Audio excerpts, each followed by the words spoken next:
Es evidente que acá lo que tenemos es un pulso que alimenta simplemente el LED aquel que enciende. Cada vez que enciende tenemos una lectura.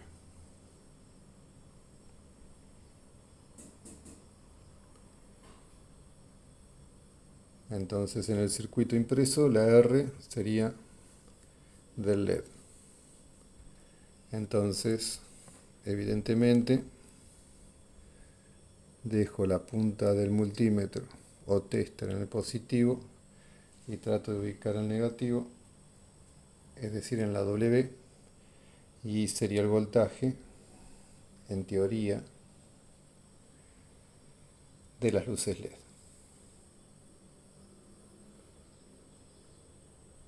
que se apagaron, ahora se encienden. 2.78 volt.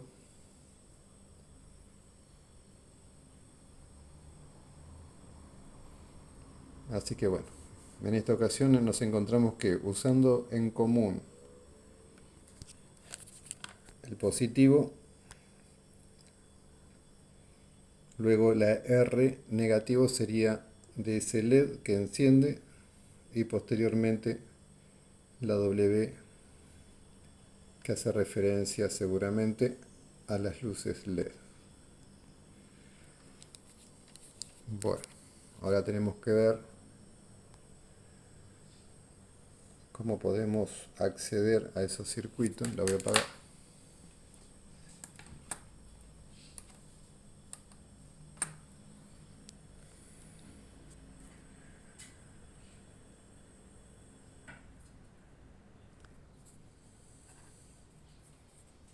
Sería interesante cortar acá esta pista y esta otra.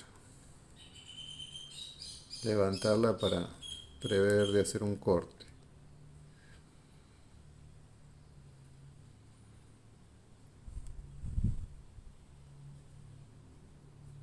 Y acá tendría que colocar una resistencia o en su defecto, pero sería prácticamente imposible. Si yo tuviera un láser para cortar esto, después podría soldar en los extremos un cable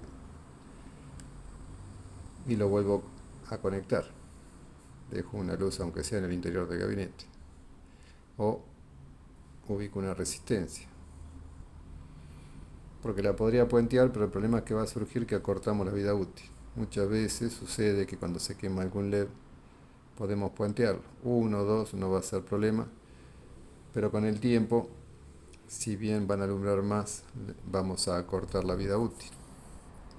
Entonces, en vez de puentearlo, está bueno saber cuál es la resistencia interna de ellos, los cuales de esto yo desconozco, como para hacer la sumatoria si están en serie y son 11, tratar de sacar esa referencia de cuál es la resistencia apropiada para directamente puentearlo y hacer un corte en este lugar.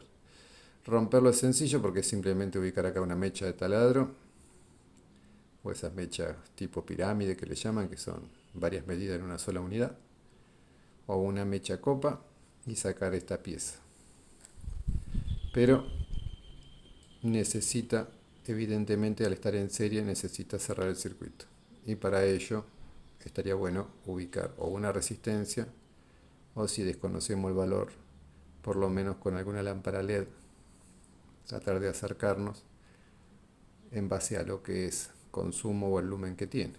Porque si quedan muy luminosas, el problema que vamos a tener es que se acorta la vida útil. Igualmente estos son LED económicos. Yo recién los toqué con el dedo sin querer, cosa que no se debe hacer.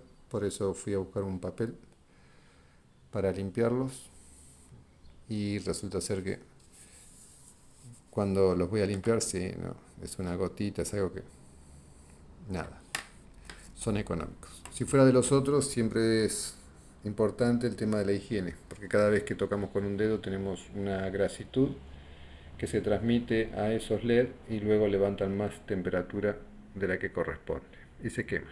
Algo similar sucede con las lámparas halógenas, que debemos usar guantes o directamente tomarlas mediante algún tipo de papel servilleta. Bueno, los invito al siguiente video a ver qué avance tenemos, qué podemos lograr.